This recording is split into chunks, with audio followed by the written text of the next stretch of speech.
Las mañanas de Juanma Herrera.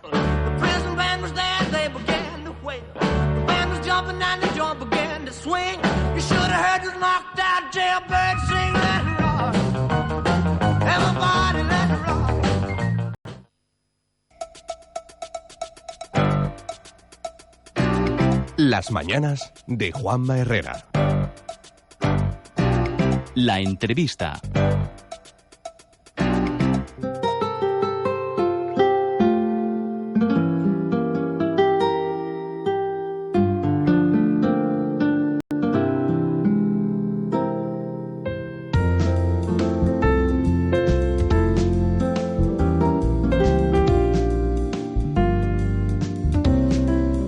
Sintonía de Radio Estepona, ponga atención porque vamos a tener una entrevista muy interesante con Bernardo Ruiz Victoria, que es psicólogo clínico. Bernardo, buenos días. Buenos días. ¿Qué tal? ¿Cómo estás? Pues encantado de estar aquí en Estepona. Muchísimas gracias por esta cálida acogida y aquí estamos con gusto. Bueno, eres licenciado en Psicología por la Universidad Autónoma de Madrid, especialista en Psicología Clínica, psicólogo clínico. ¿Qué diferencia hay entre un psicólogo de toda la vida y un psicólogo clínico? Bueno, eso es un poco la misma diferencia que hay entre un médico general y un traumatólogo. La especialidad, ¿no? Es una especialización. Entonces, ya desde hace unos años está regulado como un título de especialista. Sí. En psicología clínica. Hoy día se consigue ese título a través de un proceso como los médicos, que en vez de MIR, se llama PIR, de psicólogos. Pero es un proceso similar, hay que hacer un examen, hay que hacer una residencia en distintos lugares donde se da esa formación y al final la titulación es de psicólogo especialista en psicología clínica. En mi caso, y como los que éramos digamos, anteriores a que se reconociera esa especialidad de esa forma, nos dio el Ministerio la opción de demostrar nuestra formación y nuestra preparación por otros medios. Y entonces, bueno, yo obtuve el título de psicología clínica de especialista, digamos, por méritos de guerra, por decirlo así, ¿no? No por haber hecho ese proceso del PIR, porque no tenía sentido ya. Y esa es la diferencia. Entonces, un psicólogo clínico es una persona que está especialmente formada para tratar los problemas relacionados con la salud en el más amplio sentido de la palabra, desde el punto de vista de la psicología. Bueno, ya he visto, tienes un currículum muy dilatado, muy amplio, pero he visto sobre todo temas de adicciones, ¿no? Sí, esa es la gran especialidad tuya, sí, ¿no? Exactamente, ese es el tema al que me dedico desde hace 30 años largos. Me gusta mucho ese campo que para otros parece un campo complicado o sórdido, y para mí no, para mí es un campo muy bonito porque tengo la suerte de ver cómo el sufrimiento de las personas se transforma en alegría, ¿no? A mí cuando me llega una persona con una adicción, ya sea al alcohol, la cocaína, el tabaco o cualquier otra adicción que tenga, es una persona que viene cargada de sufrimiento porque lleva tiempo luchando y dándose contra la pared. Y desorientado y sin encontrar la llave, la fórmula, ¿no? Claro, y además un sufrimiento que no solo lo padece el propio paciente, sino que lo transmite a su alrededor, a la familia, a sus amistades, en fin, suele ser un sufrimiento muy grande el que hay al principio. Y a través de la terapia el sufrimiento se transforma en alegría y la persona cuando se libera de su adicción pues es otra persona, es otra persona, o digamos vuelve a ser él mismo o ella misma y entonces pues recupera la alegría, las ganas de vivir, da una enorme satisfacción a todo el que le rodea y es un trabajo para mí muy bonito el ver esa transformación de la gente. Bueno, pues tengo en mi mano tu libro Objetivo Libertad y después subtítulo Hoja de ruta para salir del laberinto del alcohol. Sí. Bueno, este libro lo escribí hace unos años para dar a conocer el método terapéutico que yo he desarrollado en mi actividad profesional, que se llama el Programa Victoria. El Programa Victoria es un método para tratar adicciones, principalmente el alcohol, es con lo que empezamos al principio, ahora lo hemos también adaptado para poder tratar otras adicciones, a otras sustancias. Y es un método muy original porque hemos conseguido condensar en 10 días intensivos lo que en otros sistemas terapéuticos pues necesitan muchísimo más tiempo, meses o a veces años, ¿no? Entonces nosotros hacemos un programa intensivo de 10 días con un grupo muy reducido de 4 o 5 pacientes y con un contenido estructurado donde les enseñamos a identificar el problema que tienen con su adicción y les damos las herramientas necesarias para que aprendan a desenvolverse sin consumir ni alcohol, ni drogas, ni lo que sea, ¿no? Y eso es de lo que habla el libro. El libro es el relato día a día de cómo transcurre el programa, haciendo referencia a unas personas concretas que estuvieron en un determinado momento haciéndolo, y también explicando pues el material que utilizamos de apoyo terapéutico, películas, libros, los contenidos de las sesiones, etcétera. Y alguien se preguntará, ¿es posible en 10 días salir de un problema como el alcohol? Pues me alegro que me hagas esta pregunta, porque sí, la respuesta es sí. No solo se puede, sino que es que yo puedo decir, y espero que no suene a excesivo orgullo, puedo decir que hemos dado con el método para conseguir que en 10 días la persona dé la vuelta al calcetín de su vida. Es decir, siempre existe un riesgo de recaída. Yo suelo decir que esto es como cuando te sacas el carnet de conducir. Tú te sacas el carnet de conducir y nadie te garantiza que no vas a tener un accidente en tu vida. Tienes que seguir cuidando, tienes que seguir practicando, tienes que seguir respetando las normas de tráfico, tienes que ir con precaución, tienes que llevar el coche al taller, mirar la presión de los neumáticos, es decir, hay que tomar una serie de precauciones. Esto es igual, nosotros le damos al paciente el carné de conducir su vida sin alcohol y sin adicciones. Eso no quiere decir que no pueda haber un problema, a veces lo hay, a veces no lo hay. Hace poco, la semana pasada, tuve una experiencia muy bonita, me apareció un paciente y me cuenta que viene porque una hermana suya hace 12 años estuvo con nosotros haciendo el programa Victoria y lleva 12 años perfectamente bien. Como esto tengo muchísimos casos. Entonces, esa es la aportación que nosotros hemos hecho al mundo de las adicciones. El programa Victoria, que condensa en 10 días el resultado que para otras personas necesita mucho más tiempo. Bueno, y digo yo, hablando, si como en esta vida todo funciona por la pasta, ¿no hubiese sido más inteligente haberte guardado todos estos conocimientos y no volcarlos en un libro? Pues no lo sé si sería más inteligente, tal vez sí. Digo yo, plasmando lo que es la realidad de la vida. Pero mira, yo soy de la opinión de que hay que hacer las cosas, hay que hacer el bien. Bueno, que a mí me parece maravilloso volcar todo esto, que seguramente, bueno, al que compre el libro, pues le puede servir de muchísimo. Hombre, yo también te digo una cosa, que eso me lo ha comentado más de una persona y no te falta algo de razón, pero mira, si un buen cocinero, por ejemplo, no vamos a nombrar a ninguno porque tenemos muchísimos, un primera línea de la cocina de estos que tenemos en España, escribe un libro sobre recetas, eso no quiere decir que cualquiera que compre el libro va a cocinar como él. Ahí va yo también. Entonces, va a ser una ayuda, pero... Claro, yo en el libro cuento la experiencia, pongo una serie de materiales, pongo una serie de información para profesionales que podrían ayudarles a desarrollar este trabajo, pero eso no quiere decir que ya comprando el libro ya me voy a quitar de por vida del alcohol. Exactamente, ¿no? Es una ayuda para los familiares, para el propio paciente, para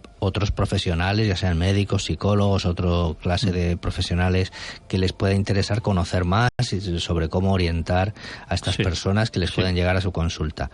Pero el libro no sustituye a lo que es la experiencia de los 10 días del programa Victoria. ¿Cómo llega la gente a ese programa? Bueno, la gente llega, normalmente hoy día, la mayor parte llegan por 2 vías, o por internet o por el boca a boca. Es decir, el boca a boca funciona, por ejemplo, como este caso que he contado del paciente que ha venido por su hermana, y también funciona mucho hoy día en internet, las redes sociales, la página web que tenemos. Y bueno, pues la gente de alguna manera le suena, cuando tiene este problema, pues busca, indaga. El internet es muy útil en estos casos porque como la privacidad y la discreción son fundamentales. Uno no va por la calle, tú puedes salir a la calle y preguntar, oye, ¿dónde se come bien aquí? ¿No? Sí, eso se lo preguntas a cualquiera, pero oye, ¿dónde hay un médico especialista en adicciones? Eso ya no se pregunta tan fácilmente, ¿no? En cambio, en la privacidad de uno en su casa, en su teléfono, en su ordenador, busca y... Sí, porque hoy día todavía la adicción al alcohol, el estigma del borracho, eso está ahí, eso permanece. Eso está ahí, efectivamente. Y curiosamente, no es la imagen social común que tenemos del borracho la de la persona que realmente necesita ayuda. Nadie habla de una enfermedad, ¿no? No. Todo el mundo habla de un vicio. Claro, y esa es una gran equivocación. La adicción es un proceso patológico, es una enfermedad, no es como la gripe, que es una infección, o no es como otro tipo de... Pero es una enfermedad en el sentido que altera la salud de la persona, el bienestar y su equilibrio personal, y afecta a todo tipo de personas, Yo la mayoría de los pacientes que tengo son gente que son empresarios, que son profesionales, que son gente a veces de un nivel medio alto de la sociedad. No digo con esto que no puedan venir de otros sectores, que también los tengo. Pero Bernardo, ¿llegan de motu propio o con algún familiar?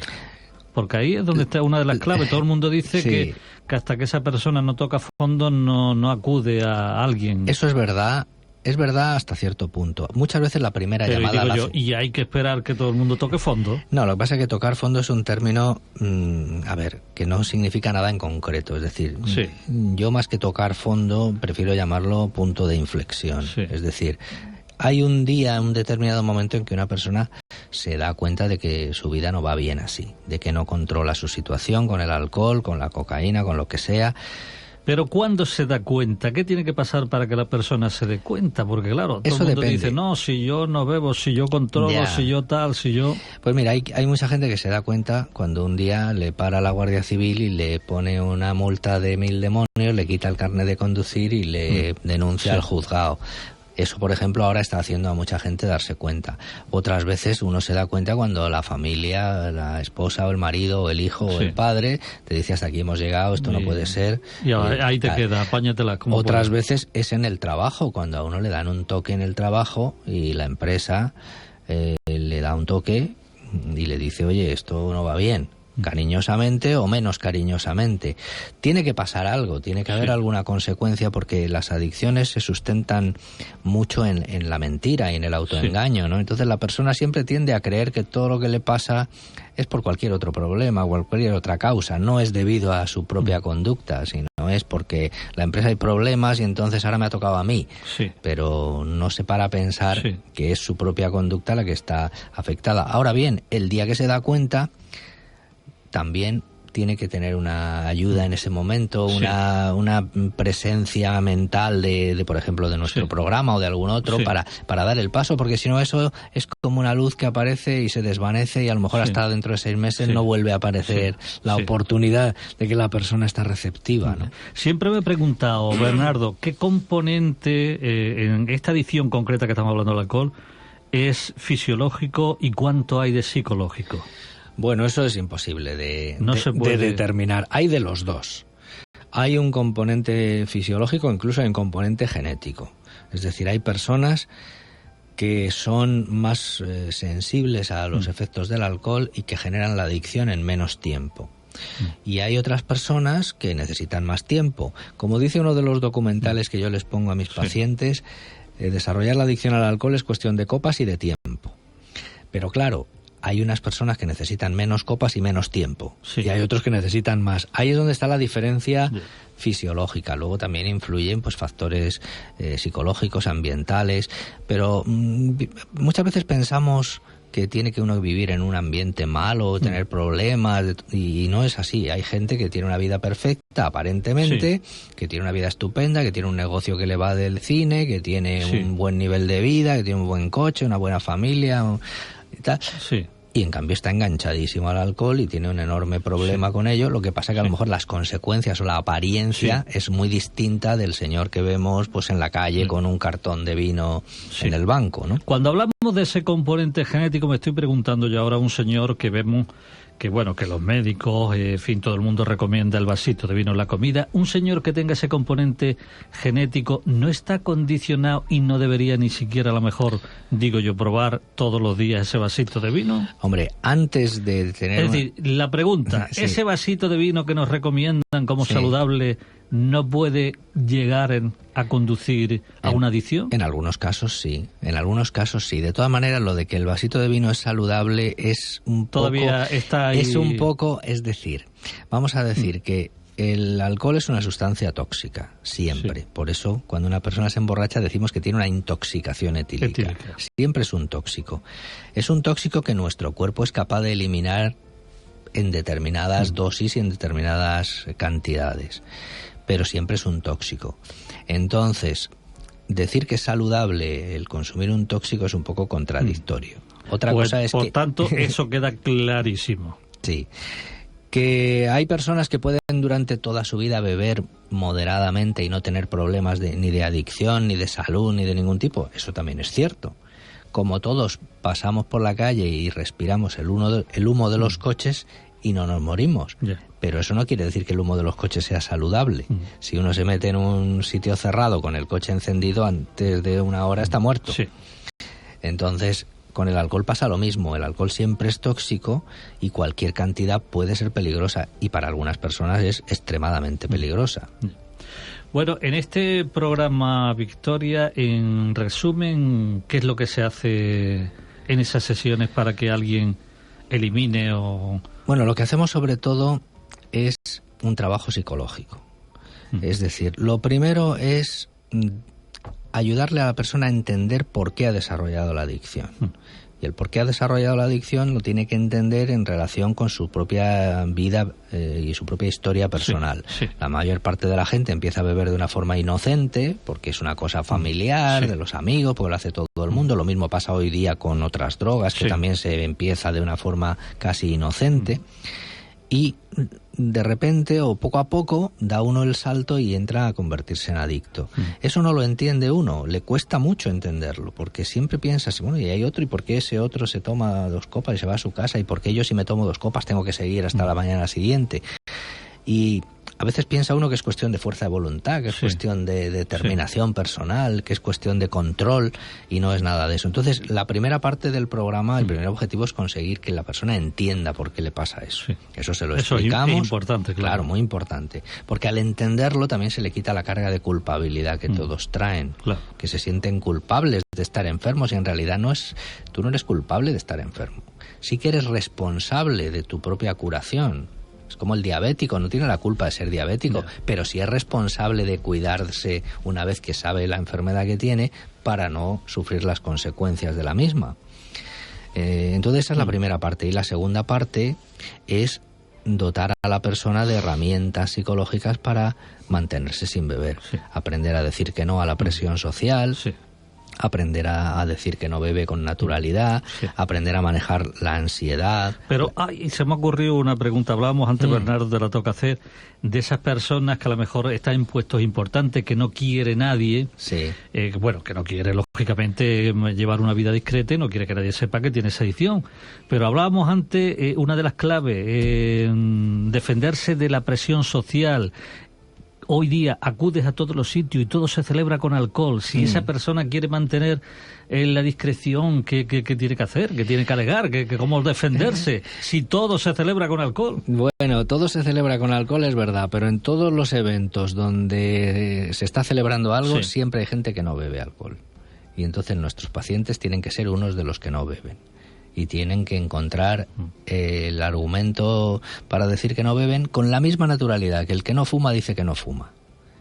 Ese es el ejemplo que yo les pongo. Hoy día, gracias a que ha cambiado mucho la sociedad, hoy día ya nadie fuma, digamos, en ningún evento público y nadie le cuesta. Lo que tiene que ser una persona de criterio, de personalidad, es decir, yo agua o zumo, o resulta que te inventas una úlcera o que estás tomando pastillas o 20.000 cosas. Bueno, eso estrategias hay muchas. Sí, esas a mí no me gustan, porque esas a mí no me gustan. Mejor tener criterio y decir, agua que es lo más sano. No, yo no bebo alcohol porque estoy bien así, estoy mejor así. así, ya está.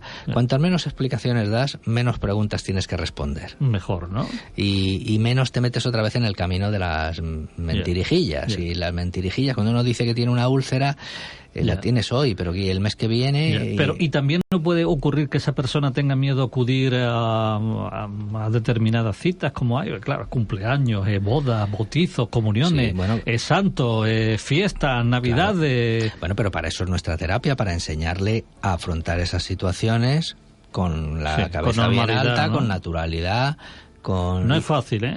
A veces no es fácil, a veces uno se tiene que retirar de ciertos entornos, porque evidentemente, yo me acuerdo que un paciente que tenía hace años, que participaba de unas cenas gastronómicas cada mes con un grupo de amigos, que además una de las cosas era la enología, ¿no? Entonces, claro, lógicamente este hombre dejó de ir a esas cenas. O dejó de ir con toda la frecuencia que iba, y ahora a lo mejor va de vez en cuando, una vez al año, y no bebe vino. Pero claro, hay determinadas actividades sociales que sí que están muy unidas al alcohol. Hay otras que no están tan unidas como nos creemos. Es decir, una boda, pues dice, todo el mundo bebe en la boda. Pues no, siempre hay alguno que no bebe. Bueno, también supongo que en esas terapias, ahora vamos a pasar una llamada. En esas terapias está también el camino del deporte. Es decir, una persona que regularmente haga deporte, aunque sea andar, dirá, no, yo no bebo alcohol porque yo estoy haciendo deporte, que es muy sano. Por ejemplo, esa es otra estrategia a seguir, ¿no? Importante, ¿no? Pero mira una cosa, Juanma. Yo siempre les enseño a mis pacientes que no tienes que justificar el por qué no bebes. Que no hay que dar por hecho que uno tiene que beber, y si no bebes tienes que dar alguna explicación de por qué no lo haces, ¿no? Simplemente... no bebes, punto. No tienes por qué dar explicaciones ni justificarte por no beber. Lo mismo que la otra persona, pues que beba lo que le parezca. Igual que tú respetas que el otro beba lo que quiera, pues que respete que tú bebes tu agua, tu zumo de naranja. No ocurra así, porque la gente y bebe, y bebe, y bebe. Y no te vas a tomar una copita y bebe y tal. Cierto, pero ahí es donde tenemos que enseñar a nuestros pacientes a hacerlo. Tenemos ahí una llamada. A ver, hola. Soy Rosario. A ver. Mire, no me puedo contener, mire usted. Le digo a ese señor que ese señor no sabe ni dónde... Perdone, que voy a cerrar la puerta un poco, que suena la radio. Que se comunica, Juanma. A ver, Mira, ese señor no sabe ni tiene idea lo que es llegar a algún evento y decir, implantar su voluntad de no decir no bebo, o brindar con otra cosa, con agua, consumo. Ese hombre no tiene ni santa idea. Y soy una persona que ni bebo, ni fumo, ni fastidio, es otra palabra, pero ni fastidio por no fastidiar. Ya sabéis lo que quiere decir. No fastidio por no fastidiar, que es otra palabra muy fea.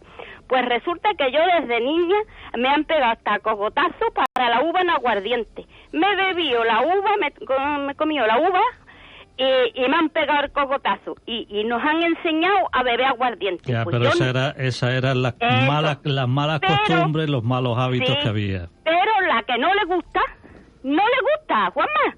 La que no le gusta no se atrinca a ese vicio. Eso es que lo traemos ya. Yo no, porque yo ya le he dicho que no.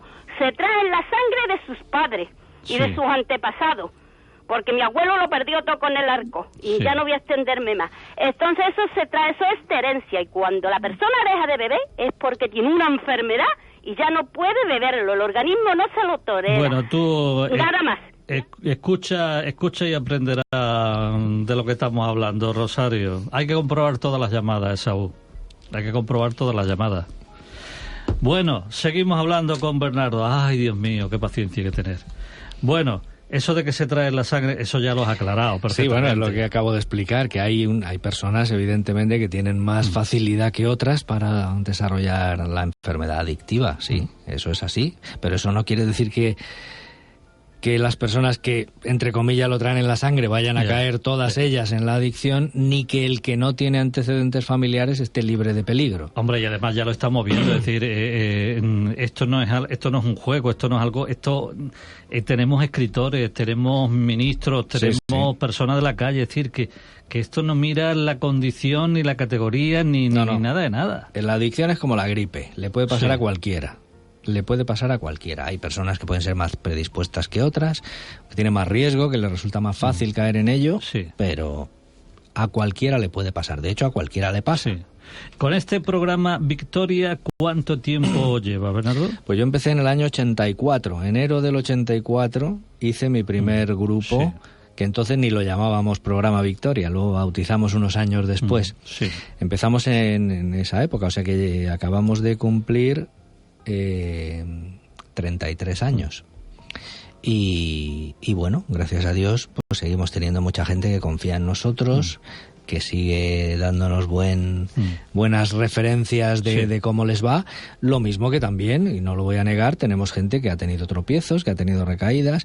Pero fíjate, muchas veces la gente me cuenta que ha tenido una recaída, pero que recordando todo lo que había aprendido en el programa ha sido capaz de parar después de unos días o una semana o lo que sea y volver a retomar la sobriedad. Porque le habíais dado las herramientas para saber hacerlo. Exactamente, porque el pozo de lo que habían aprendido lo seguían teniendo ahí. De todas maneras, yo sigo siempre teniendo un contacto con los pacientes, siempre estoy disponible para ellos y con muchos mantengo un contacto cercano que les ayuda pues a consolidar todo el cambio y todo el aprendizaje que tienen.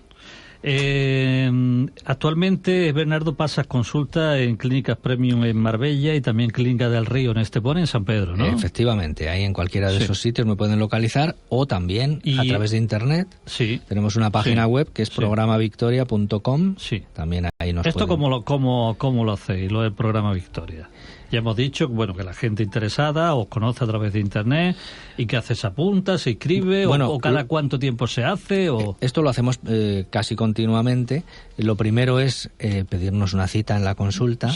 Aquí en este caso en Estepona pues sería en la Clínica del Río o bien en San Pedro si a alguien le viene mejor.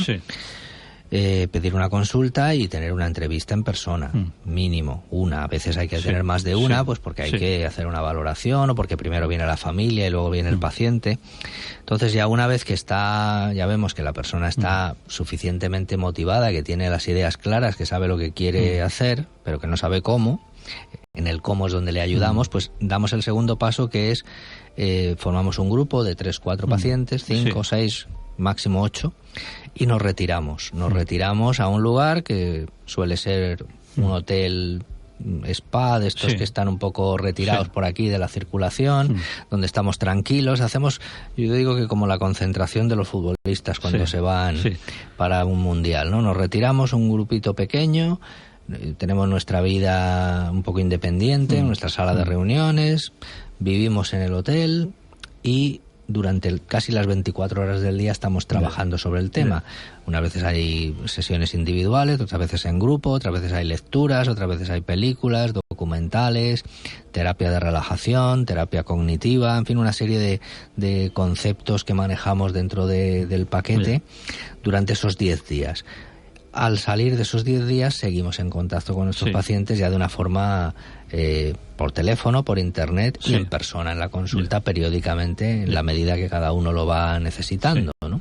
Y la gente se suele creer, a lo mejor decir, 10 días, que en 10 días puede esto dar resultado, o mejor dicho, también habrá personas que a lo mejor le asuste el que no puedan económicamente afrontarlo, ¿no? Eso también puede ser, aunque todos se dan cuenta cuando hacen el programa que se gastan mucho más dinero cuando no lo hacen que cuando lo hacen. También es verdad. Porque al final el alcohol y si hablamos de otras drogas... Afecta también, entre otras muchas cosas, al bolsillo. Afecta al bolsillo no solo lo que uno se bebe, sino muchas veces las consecuencias que tiene lo que pasa cuando uno ha bebido. Que a veces uno cuando pierde el control pues incurre también económicamente en unos destrozos muy serios. Pero sí, hay mucha gente que se sorprende de la duración tan breve de nuestro programa. Yo quiero explicarlo una vez más. Nosotros hemos conseguido condensar en esos 10 días todo lo necesario para que la persona dé el cambio. Luego después tiene que continuar día a día, evidentemente, pero ya tiene unas herramientas que le sirven y además nos tiene a nosotros como apoyo, tanto al teléfono como en la consulta como por internet. Que no es terminar y ya dejar al adicto a su suerte, ¿no? No, pero lo que sí hemos demostrado en estos años es que muchísimas personas pueden salir adelante con esta intervención. Que haya otras personas que necesiten otro tipo de programas, no lo discuto, claro que sí. Hay otras personas que pueden necesitar otras cosas, pero también es Es verdad que hay muchas personas que si no tuvieran esta opción de hacer un programa de 10 días... No lo harían, porque yo tengo pacientes pues que son empresarios, que son profesionales, que son abogados, que son médicos, que son notarios, por ejemplo, que no pueden dejar su trabajo 6 meses o un año para meterse en otro tipo de programas. Totalmente de acuerdo. Que esos pueden ser muy adecuados a lo mejor para gente de otra edad, gente que tiene un desorden de vida más complicado, pero gente que está en la vida profesional activa no puede quitarse de la circulación durante meses. Eso sí que es un coste insoportable para cualquier persona, ¿no? Bueno, en este libro, Objetivo Libertad, hoja de ruta para salir del laberinto del alcohol, hay muchísimos casos. Voy a leer un fragmento para que los oyentes se hagan un poco la idea. Pones muchos casos de personas que han acudido a este programa. Dicen: Cristóbal era un bebedor solitario, bebía en su casa solo, justificándose a sí mismo por la soledad que decía sentir. Llegó a poner en riesgo su segundo matrimonio. La primera esposa ya lo abandonó porque su esposa estaba ya al borde de la desesperación. La segunda, ella fue la que tomó la iniciativa, la que se informó sobre el programa, la que le propuso y casi le obligó a ponerse en tratamiento. Es decir, que muchas veces esto es lo que hemos estado contando, la familia lo sufre tanto más que el adicto, la mujer te abandona, y como en este caso la segunda también le dijo o el tratamiento o yo me voy también. Exactamente, por eso que lo que hablábamos antes de tocar fondo muchas veces es esto, es decir, la familia o desde otro punto de vista las empresas también pueden intervenir de una forma positiva para que la persona, digamos, se dé cuenta del problema y reaccione. Si lo dejamos hasta que por sí mismo se estrelle, a veces es demasiado tarde o las consecuencias ya son demasiado irreparables. Sí. Bueno, seguramente habrá personas que estén interesadas en hacerse con este libro, Hoja de ruta para salir del laberinto del alcohol. ¿Dónde se puede comprar? El libro la forma más fácil de comprarlo es a través de Internet, a través de mi página web, la que he mencionado, programavictoria.com.